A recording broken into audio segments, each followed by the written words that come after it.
Salutations, my dearest friends. My name is Samantha, and today I'm going to be giving a bunch of recommendations for some queer romances.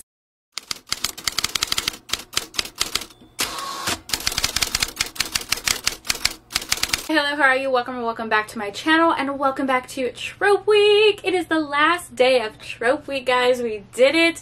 If you don't know what Trope Week is, it is a series I do here on my channel. It's basically a week of me picking a bunch of specific romance book tropes and giving you a ton of recommendations. At the time of me filming this, it is June, which means it is Pride Month. So I really wanted to do a week focused on recommending a bunch of books that have amazing LGBTQ representation. Quite a few videos this week. One with queer fantasy books, and with romances that have bisexual characters, romances that have asexual characters. So if you want to check out any of those recommendations in those videos, again, I'll leave all of that information down below so you can catch up. But today is the last day of Trope Week. I had so much fun filming these videos. I hope you guys enjoyed watching them as much as I enjoyed making them. Now that we're kind of at the end of this series of Trope Week, I thought it would be fun to do just a bunch of like rapid fire recommendations. So what I'm gonna do is I have this little bag here, and in this bag I have a bunch of trope cards. So in here I have a bunch of tropes. These are from a brand called Lila June & Co. Lila June & Co. is a woman-owned bookish business.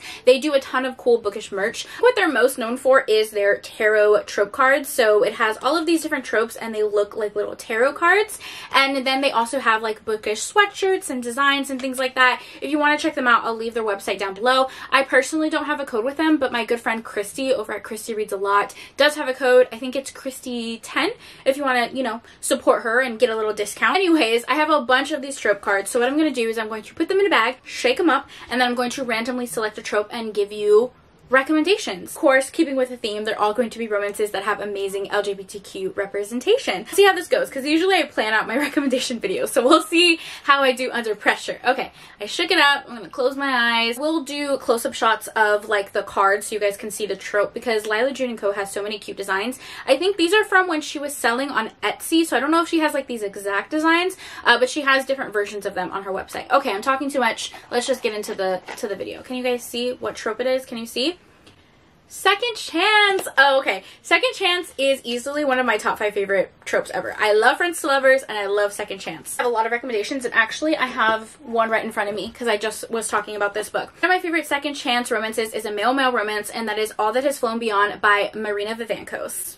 You guys know, Marina Vivancos is my girl. I absolutely adore her. Books have such great representation and diversity, not only with LGBTQ representation, but she also has amazing mental health rep in her books. Her books are so sweepingly romantic and deeply emotional. So this one is a second chance romance. It's called All That Has Flown Beyond. It is the second book in the Natural Magic duology, but you can absolutely read it out of order. This is a paranormal romance between a werewolf shifter and I believe they call him a shaman, which is very similar to like a warlock. Two characters start off as childhood sweethearts. However, something really tragic happens where their entire pack is killed by rivals. The only people that do survive are them and a couple of their friends. Hiro Kaio is the shaman, and he puts a lot of pressure on himself to protect his pack. He ends up putting himself into really dangerous positions that sacrifice his physical health but also can drain his magic. A way to kind of like save him from himself, his pack ends up kicking him out, which is a very tragic thing that happens. This is his family, it's all he knows, and it's also breaking the mate bond that he has with our other hero. So it's a very traumatic thing that he goes through. It has some pretty heavy trigger warnings. Hero in this book spirals into a depression after he is kicked out of his pack. He definitely questions his self-worth and has thoughts of self-harm,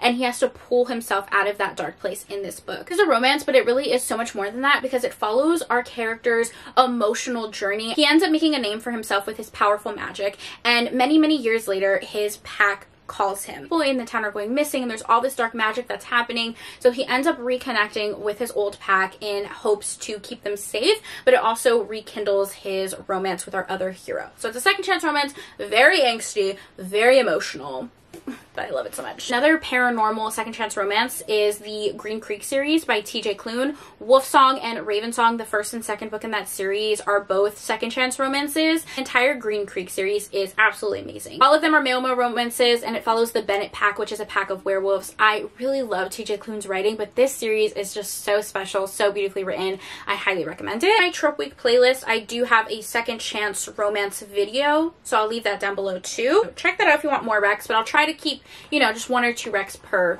card. So next pick, let's see. Can you guys see it? Can you guys see it? can't really see it because of the light. Age gap. Oh, I love a good age gap. That I'm thinking of is Being Hers by Anna Stone. That is a sapphic romance. Our heroine works at a bar. One day she is working and she looks across the room and there's a stunning woman and they have an instant chemistry with one another, but it turns out that is actually her boss. It's the owner of the bar, but they just can't keep their hands off of each other. It's a BDSM romance. Our younger heroine is not really well versed in BDSM, so she's kind of like introduced to that world by our older heroine. I really like Anna Stone's writing. She has a lot of sapphic romances that I would recommend checking out on Kindle Unlimited.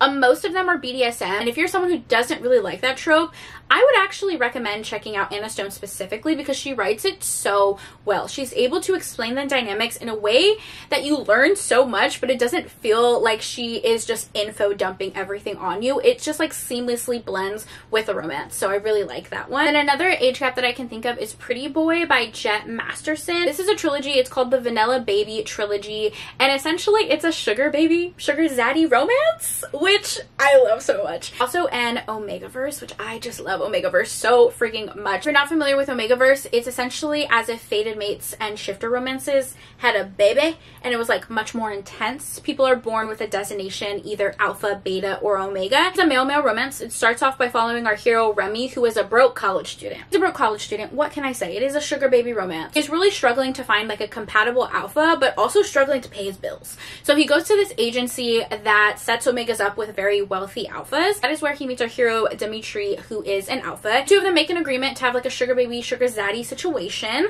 where real feelings get involved. It also has some BDSM elements to it and is very, very steamy. Like very steamy. Like think fan fiction, AO3, Wattpad, like, but in the best way. This book gives Wattpad vibes, but in the best way. I will say it is 3 books and they are all incredibly long. They're like each 600 pages.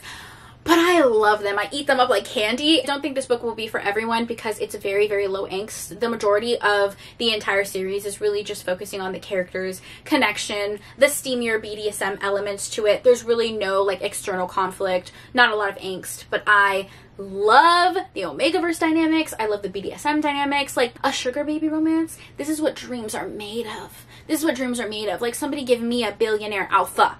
Thank you so much. You know what? I just read another age gap sugar baby, sugar zaddy romance. I'm gonna talk about it. It's called Halo by E.M. Lindsay. So in this one, our hero is engaged to a woman, and weeks before his wedding, he actually finds his fiance sleeping with his best friend. When it happens, he realizes that he's not really devastated by finding them together, and that's the moment that he realizes that he wasn't in love with his fiance. Hero does have a disability in this book, and a lot of people in his work and in his social circle treat him horribly. He decides that he's not going to take that abuse any longer. His honeymoon is already planned, already paid for, so he decides to go on his honeymoon by himself and just enjoy himself. He's there enjoying his honeymoon. He calls a ride share service and he gets into the first car that he sees, and it actually is not the Uber that he ordered. Instead, it's our hero, who is a sex worker, and accidentally mistakes our other hero for his client.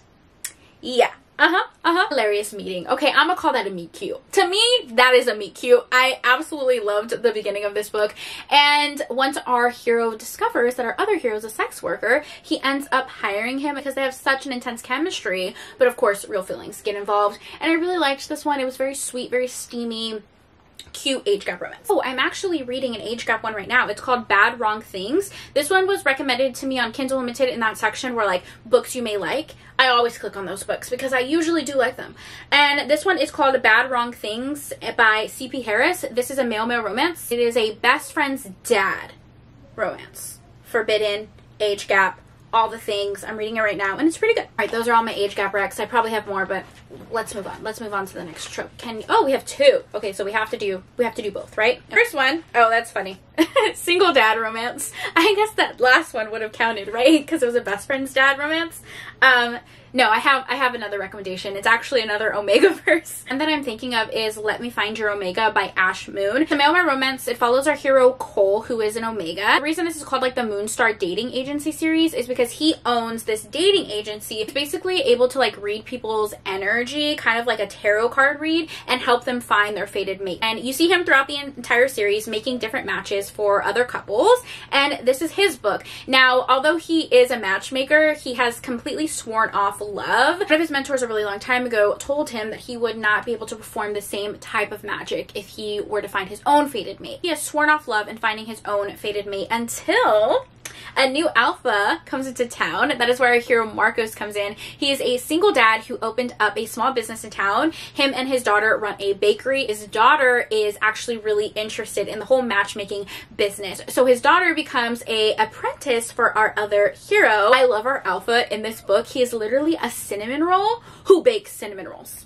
Okay, so if you want a very sweet, low angst Omegaverse, I would highly, highly recommend this one. Another one that we pulled was Fake Dating. Fake Dating, Fake Dating, Fake Dating, Fake Dating. Written in the Stars by Alexandria Bellfleur. That is a sapphic contemporary romance, and it's also a Pride and Prejudice retelling. Two heroines end up getting paired together on a blind date, and it goes horribly. Horrible. They did not have a cute meet cute. The date did not go well, and they kind of leave never expecting to see each other. But one of our heroines' brother is actually the one that set them up, and she's kind of just tired of her family always setting her up. It's the holidays, and she doesn't want to continue to show up alone. So she ends up telling her brother that the date goes great. It was wonderful. It was amazing. This is her soulmate. Our two heroines are in the same predicament where they have a lot of like family functions that they have to go to that they simply do not want to go to alone. So they end up creating this fake dating situation, and it follows their romance. I really liked this one. I do enjoy Alexandria Bellfleur's writing in general. And I just recently read another one, but I can't remember the title. Let me find it. Oh, it's called The Revenge Agenda by Saxon James. This is the third book in the Accidental Love series, but you can totally read it out of order. It starts off by following our hero Rush, who is notoriously known for always being in a rush, hence the nickname. So he goes to his boyfriend's house to celebrate their anniversary, but he gets the date wrong, and when he gets there, he discovers that his boyfriend is engaged to be married. Yeah. When he gets there, he bumps into his boyfriend's fiance. Other character in this book, Hunter, is the fiance. Okay, so both of our heroes were being cheated on. They absolutely did not expect it whatsoever. They're really embarrassed by the whole situation, and they want nothing to do with each other. They never want to see each other again. Hunter, when he got engaged, he actually moved to this new town, got a new job, decides that he's still going to start his new job and stay in the town. So when he gets to his new job, guess who he finds? Guess who he finds? Guess. Yeah, he finds our other hero, Rush, okay? Now they have to work together, end up putting aside their differences to work together, and also to get a little revenge on their ex-boyfriend, ex-fiance, hence the title. Two of them pretend to date to make their trash ex jealous. And this also has really good representation in it. Our hero, Rush, has ADHD, and I just love him as a character so much. I love this entire series. Saxon James has so many amazing male-male romances. I think we'll do like maybe one or two more. This is the other one. Can you see it? Can you see it? Mafia romance. Ooh, a mafia romance. That's queer? This one might stump me. Really, the only one I can think about is Mafia Target by Mila Finelli. That's a male-male mafia romance. That's the only one I can think about, and that's like a fourth in the series. So if you have any recommendations of a queer mafia romance, let me know.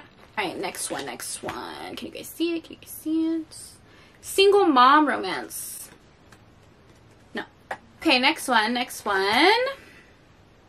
Paranormal romance. I talked about so many paranormal romances on here. And the one that I'm thinking of is Mate Hub by Marie Renard. I love this book so much. Oh my goodness. This is a male-male werewolf shifter romance. The hero is a werewolf, and he's also a professional sex worker. He posts videos on like a paranormal version of OnlyFans, and his name is Richard Knotts. Get it? Werewolf shifter, Knotts. Yeah, you get it. It's not an Omegaverse, but he is a werewolf shifter with a knot. What makes him really popular is that in his videos, he's able to create like these fake bonds with people and knot them. He's a notorious player. All of his coworkers fall for him every single time, and he is just like known for just being careless with no feelings. He never falls in love until he gets paired with our hero, who is a human. They're getting paired together by their companies, and when they create their fake bond, it starts to not be fake, okay? Our hero realizes that this is his fated mate. He has real feelings for him, and it follows the romance. I love this one so much because it's hilarious. You can't take this book too seriously, okay? Our heroes are posting videos on OnlyFans. It's very humorous, very sexy. I love this one. So That's the one that immediately came to mind. If you want a really unique paranormal romance to check out, I would recommend MJ May. Perfect Pixie series is so much fun. It's on Kindle Limited. There are 4 books in that series, and there's like a bunch of different pairings. So the first one is called Perfectly Imperfect Pixie, and it's a romance between a werewolf shifter and a pixie. The second one is called Perfectly Perfect Pixie, and it's a romance between a pixie and a vampire. And then the third one is called Perfectly Charmed Pixie, and it's a romance between a pixie and a warlock. And the fourth book is even crazier. It's called Perfectly Perplexing Zombie, and it's a romance between a zombie and a fairy. Obviously, you can tell these are very unique paranormal romances. They're so well written, so much fun. I know this was a shorter video compared to some of the other videos we did this week, but I hope you guys enjoyed it nonetheless. If there are any tropes that I missed throughout this entire week of videos, you know what? Drop them in the comments down below, and I would love to chat with you guys and give you more recommendations. So check out my Instagram. I'm at bookswithsamantha on Instagram, because I've been doing a ton of like different posts and graphics of even more queer recommendations. I'm gonna do it this whole month, babe, this whole month. So I love you guys. Thank you so much for joining me this week on Trope Week. I hope you enjoyed it. If you watched all of Trope Week, leave an emoji down below with a heart to let me know that you enjoyed. Thank you so much for taking time out of your day to spend time with me. It means the world to me. I hope you guys are all staying happy and healthy, and I will see you in my next video. Bye! So you couldn't see my shirt because of the camera angle, but I love this shirt. It's my Sapphic Romance shirt. I love it so much.